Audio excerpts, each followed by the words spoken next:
Hey everybody, Larry Lawton here. Do I have a great video for you today? A very important video. It's about the Derek Chauvin sentencing that is happening tomorrow. Yes, it's an important thing that's happening and we all need to think about it. And I'm gonna give you my views, what's gonna happen after a man who did the law for 10 years in federal prison. Although this is Minnesota, I'm still gonna give you my opinion, and I think I'm gonna be pretty close to what's gonna happen.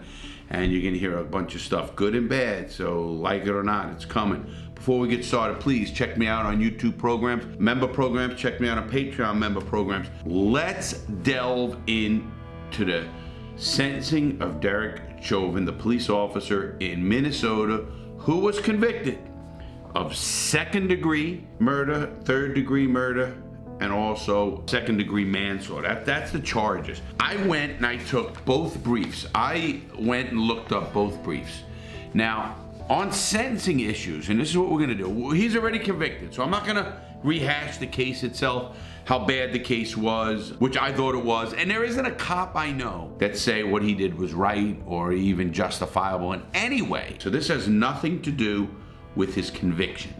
We're not going to rehash his conviction. Do I think he should have been convicted? Do I think the other three? We'll get into the other three as well because they're in these documents.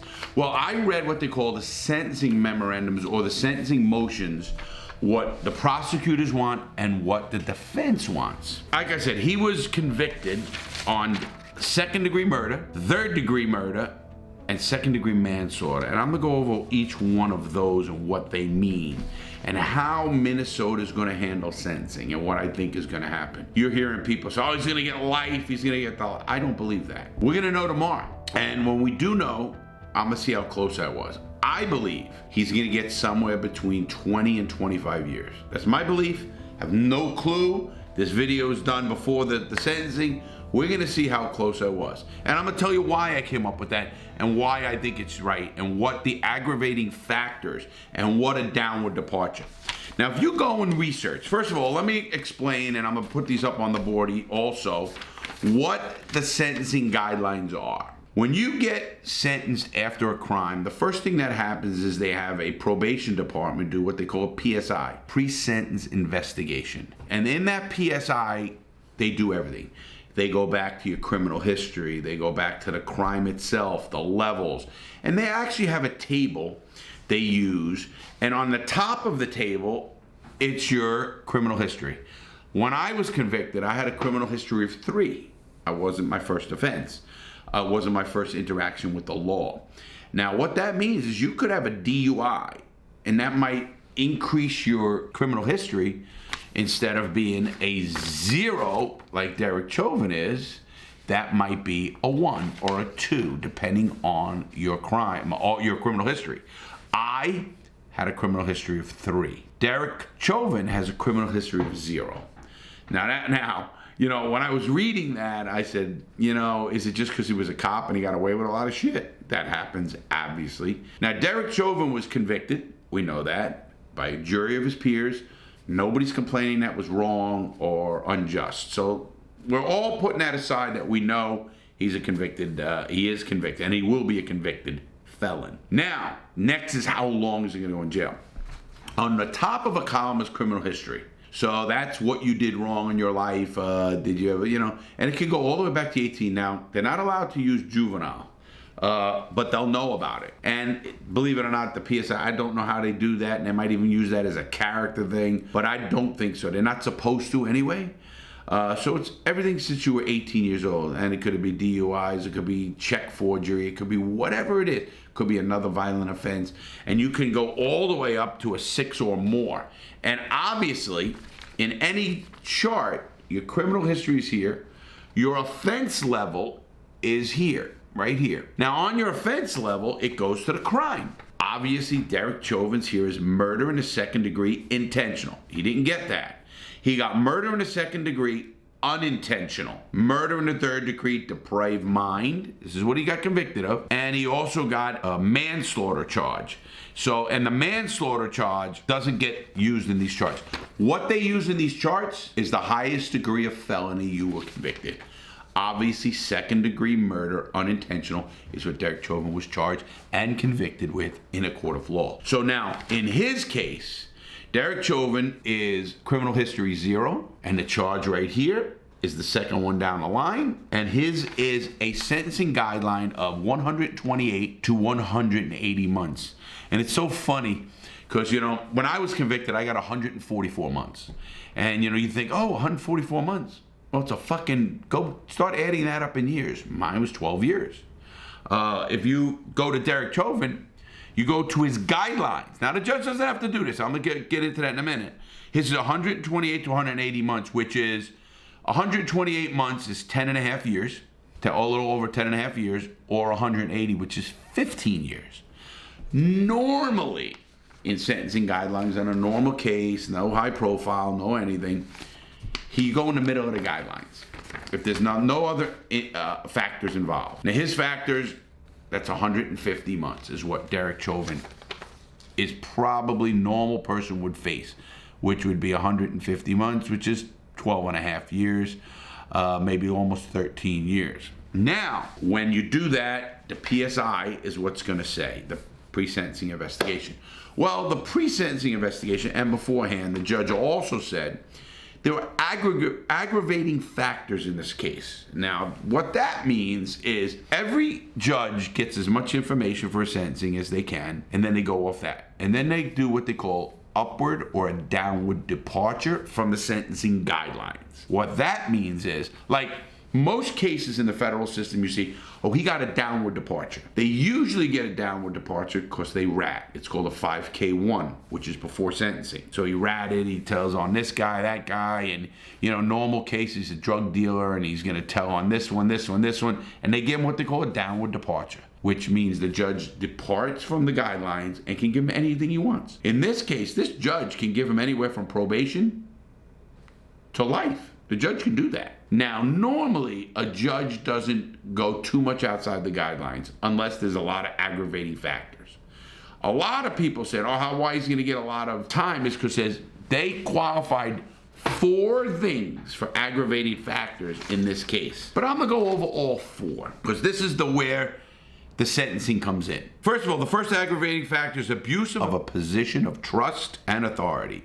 Did he do that? Absolutely. I do believe Derek Chauvin abused his authority and abused his public trust. You know, when you read both of these, and each one of these are 20-page documents, 20-page these motions. Now, the first thing a judge has got to do is take away the publicity, take away the scope or the gravity of the national and international attention this case got. But a judge also can't do is let that override his true common sense or his legal knowledge or his understanding of how he should sentence somebody. And why I mean that is this. Because the judge can't say, well, if I only give him this, there's going to be riots in the streets. He can't do that because then public people or the public opinion is outweighing what law might be. And judges shouldn't do that, and they're not bound to do that. And most don't do that.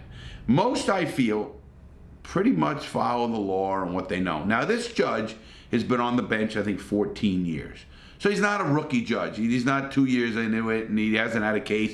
He's had a lot of different cases. Of course, nobody's had a case of this publicity, obviously.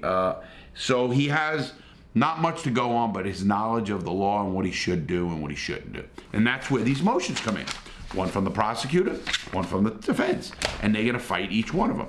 Well, when I read both of them, they both had some good stuff in them. But I'm going to go over all 4 first and what the judge already deemed in there. Now, does that mean he's going to use it? I don't know, and I'll tell you why. The second one is particular cruelty. Was this a particularly cruel crime? By putting his foot on his neck for 9.5 minutes. Here's something I read too.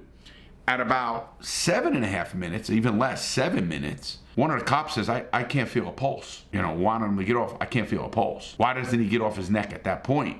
Does that make it extra cruel? And it could. It really could.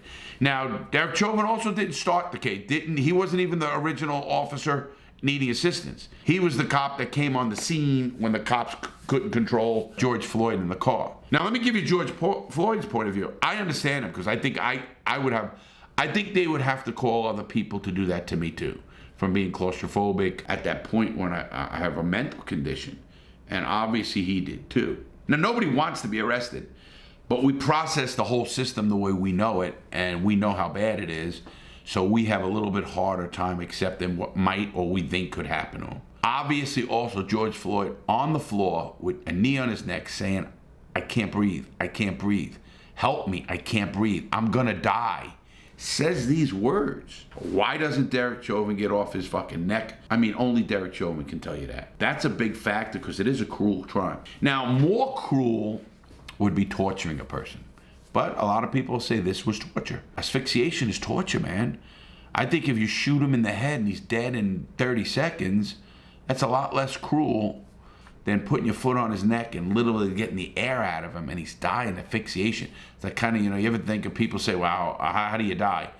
Drowning, that's gotta suck that way. Well, it's kind of like this. How do you, you can't breathe. There's nothing you can do about it. You can't physically get him off of you. You're handcuffed.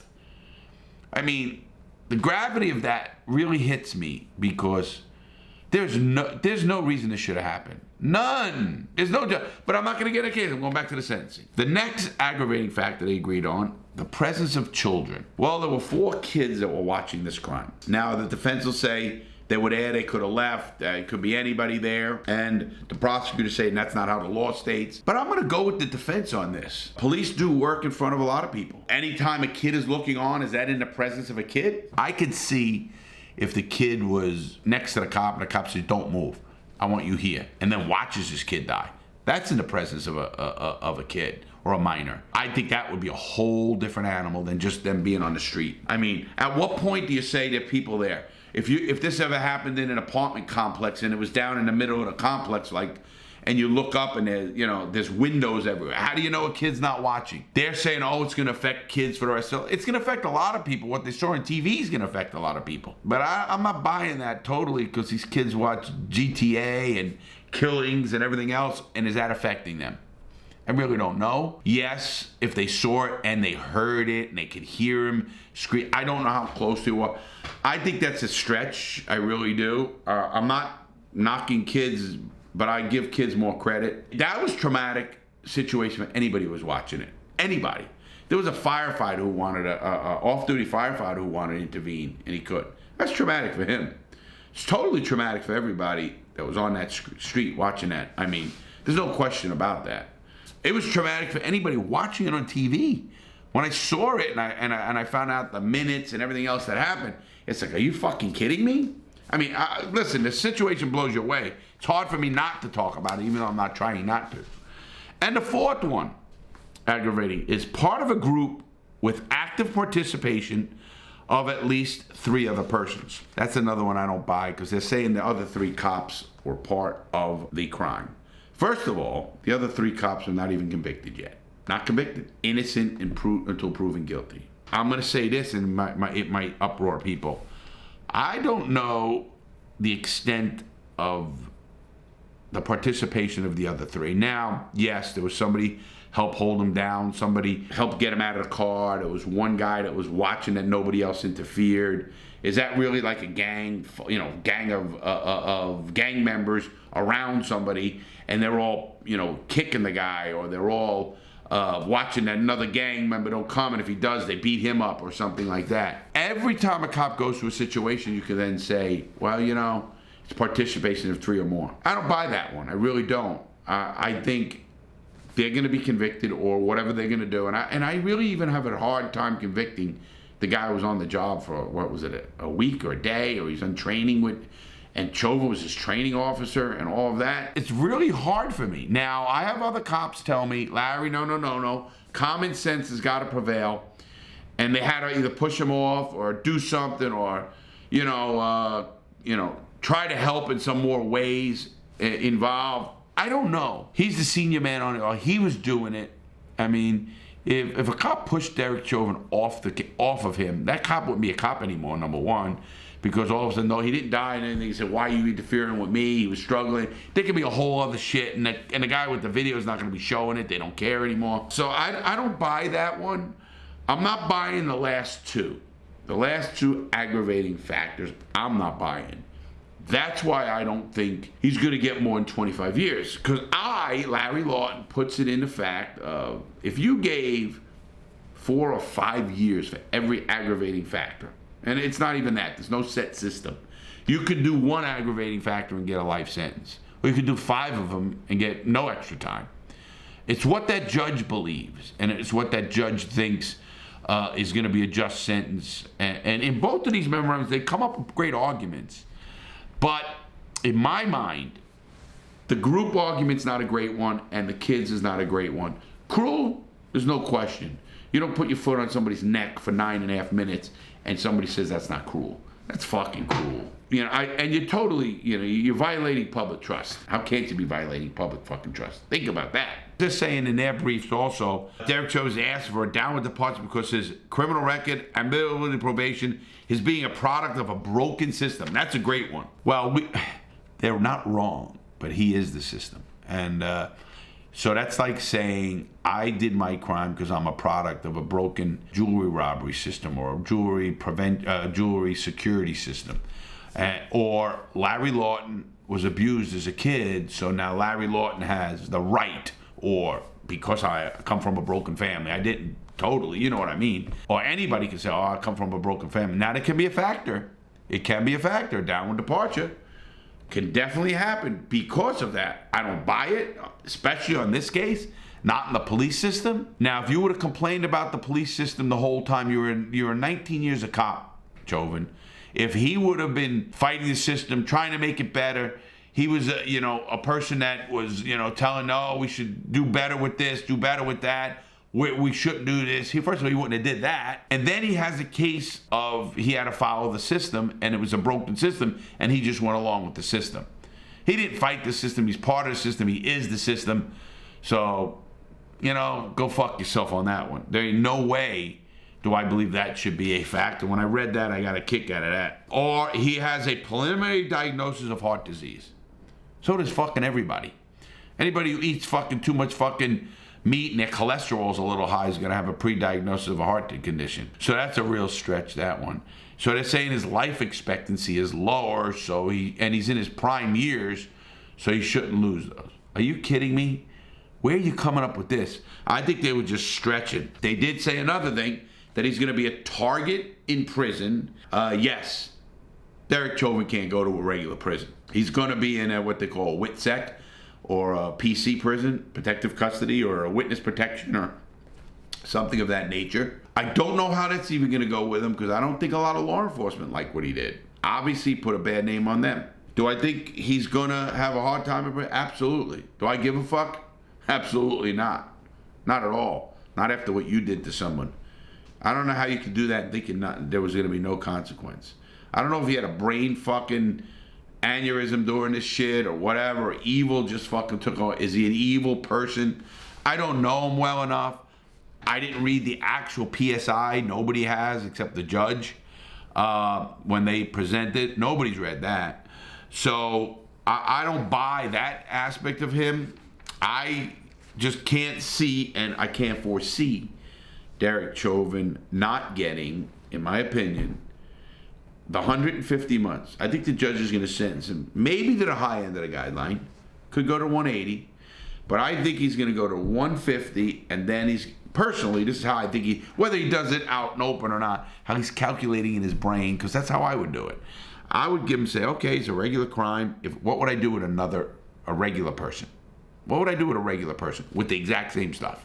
I would give him the middle of the guidelines, and I'd give him an X amount of years for every aggravating factor that I really believed needs to send a message. To send a message to other cops, to send a message to other people that this kind of conduct is going to really get you more time. It's kind of like punitive damages in a civil case. People ask, what is that? You get a settlement by a jury, and maybe it's $1 million, and they give you $3 million as punitive damages.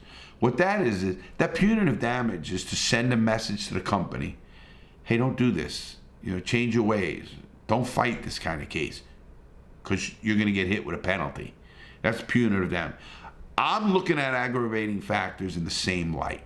I'm looking at them as punitive damages, or a way to send a message to other cops.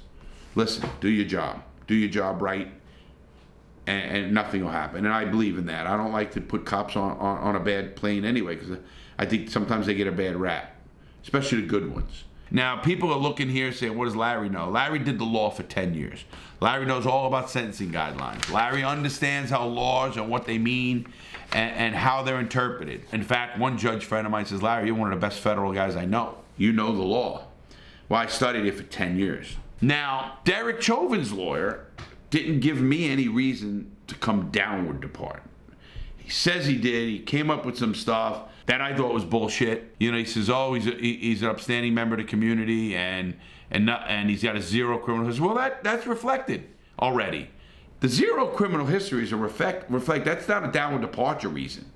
Another one of their reasons was, oh, he's not going to commit this again, so it's not going to do any good for rehabilitation. I don't know if they're looking at that at this point. They're looking at the punishment aspect of it. And sadly to say, in the criminal justice system in the United States, punishment is the first thing in a book.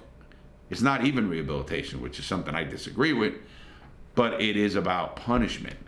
And looking at this case, how do you send a message to other cops, other new cops, people trying to become a cop, that what's going on here is not only wrong, it's criminal, and if you do it, you're going to be held in a very harsh way. I don't know if that's training or attitude or hiring practices. I think there's a lot of factors in this case that are going to change law enforcement for the better. I know that sounds crazy, but for the better. I think this video is going to be shown at every police academy in the country, and if not, it should be, on what not to do, on when to control, not use the neck thing for restraining somebody. And you could train all the fuck you want. You can fucking have them in academy every day from here till 5 years. And what I think that has nothing to do with a case like this. Something was triggered in this guy, and when you looked at his face when he was doing this, it was kind of evil. And I know evil, guys. I've been around evil for a long time. I was around evil on the streets, and I was around evil in prison for a long time. And I think Derek Chauvin totally had a fucking evil way about him. The look he had, the look of a fuck you, I can do what I want, I'm the cop, I'm the fucking boss. Gun on his hip, foot on his neck, really was disgusting. Also, Derek Chauvin's lawyer saying, well, he did everything he was supposed to pre-trial, so he followed the rules, he was good in court. Get the fuck out of here if you think that's a reason to downward depart. They're asking for probation. Think they got about enough shot at getting probation than me being a fucking astronaut. That ain't happening. That's not going to happen. Derek Chauvin's not going to go away. If that guy gets probation, I'd understand why there's riots in the streets. I really would. Talk about unjust. Nothing would be more unjust than that. To be honest, I think if he got a life sentence, I think it's wrong too. I really do. Well, how do you just put a number? You can't just say what the right number is. The guidelines are made for a reason, to try to keep some conformity to what goes on. Now, obviously, this is not a regular case. I think, personally, he's going to get the middle of the guidelines. This is my opinion. This is Larry Lawton's opinion, and we're going to see how close I am. I'm dying to see tomorrow what the actual outcome, because I'm going to do a video on the sentencing. I'm going to do a video that's going to come out Saturday on the sentencing. So, with those 4 aggravating factors, with the guidelines I showed you, I am predicting that Derek Chauvin gets between 20 and 25 years. My prediction. You give me your prediction in the comments. Please. I want to see what you say. Listen, if somebody gets it right on the nose, I'm going to pick somebody out and I'm going to send them a shirt. But if you hit the number on the head, I'm going to pick those people, put your names in a hat, and pull one of you and give you a t-shirt and send you a nice letter. Now, I didn't put a set number. Mine was 20 to 25, but I'm going to put a number on it right now. I'm saying he gets 22 and a half years. We'll see where I'm at. You tell me yours. I hope you like this video. I hope we don't have any more of these videos so I don't have to talk about somebody who died, and my condolences to the Floyd family again, and anybody else who's traumatized by this, and my support for good law enforcement. The good cops out there is there too. I want you to keep doing your job. I was just in Tennessee, and I was downtown Nashville, and boy, was it a zoo. Well, there were cops on the corner, and I went up to a few of them, and I thanked them. I said, guys, I see what this place is. It's a zoo. Keep doing what you're doing. We need good cops. Keep it, because they had a smile on their face. It was crazy. I mean, there were 100,000 people in the streets in Nashville, and these cops literally had a smile on their face, and they were doing their job, stopping people, getting emergency vehicles. It was crazy. It was crazy. Those are the cops I support, and those are the cops that I said, hey, keep doing what you're doing, man. Good for you. We need you. We need you, because we do need good law enforcement. You let me know what you believe. I enjoyed this video. I will be back with the sentencing of Derek Chauvin on Saturday's video. Have a great day, everybody. Stay strong, stay safe. Have a great day.